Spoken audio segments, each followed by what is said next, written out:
So the first thing we're going to do when we get started is we're going to wash our canvas. When we wash our canvas, we put 3 primary colors on our canvas. We're going to use yellow, blue, and red. And we're going to make a very thin color. Just a random wash of these 3 colors to an intensity like an Easter egg. So it's very light, it's very pale. And what that does for our painting is, let's say we're painting and we miss a little spot or something. This vibrant color will come through and will make our painting a much richer painting.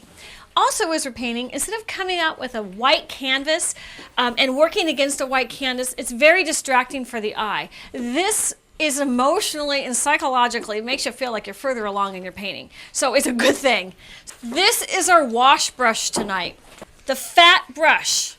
This jar is Turpenoid. Turpenoid is our medium tonight. Turpenoid is like turpentine, but it's odorless, and it thins our paint. It also cleans our paint from the brush.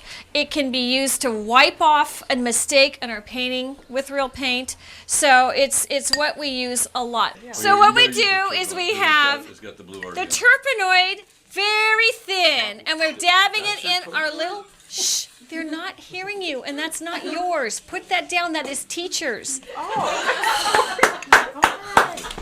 Rebecca, what's the difference between turpenoid and turpentine? Teacher needs a stick. Odor. Odor. I'm making blotches on this with my liquid, very liquid paint. Liquid, liquid, liquid. Blotches. And then I'm going to pass it to my neighbor to do this. Not too intense. That's pretty intense, not too intense. It's going to look like an Easter egg. I'm going to now do blue. I take the blue Turpenoid, I take the blue paint, I'm going to do blue, and I'm going to pass it to my neighbor. Okay, and so we go right up to the color with our second.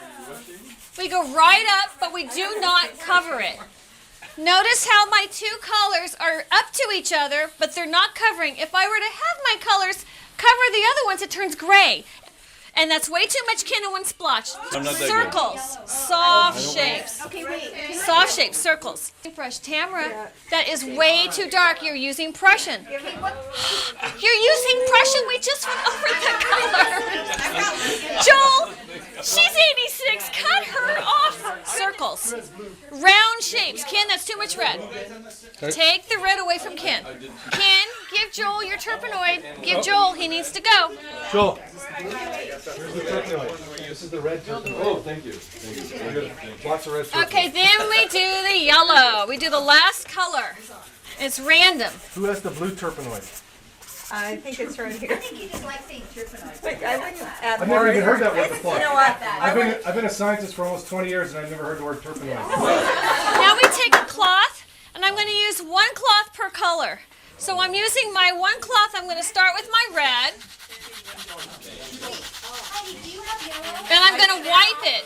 So this is a red cloth now, and I might pass it to my neighbor that needs to wipe his red. There, wipe your red. Thank you. Okay, how are we all doing? Heidi, I'm the blue. I don't remember. Why is this wrong? Where's your yellow going to go? Wait, no, it's Where's right your here. yellow? I see yellow. Okay. Here. Okay, get your yellow in there. No, watch. You Okay. will. No, No, not that brush. that is a blue brush. Where's the yellow Turpenoid? Yellow. Your darling. No, it's green. I need. Where's the yellow? Whoops. I'm sorry. Red turpenoid. It's okay. Now this is where all the fun happens. Right in this room. You thought the dinner was great. Gotta get into the art studio. It's not going well. Like a lava lamp on It's not going well. Tamara's got the lava lamp. Okay, so then we dry. Heidi, do you have any yellow? Do you want my yellow? Do you want my What else do you have? What supplies are you hoarding? There's a little hoarder. I'm not a hoarder. I have nothing. So after that, we finally have our finished wash. Isn't that great? Now you're ready to start painting.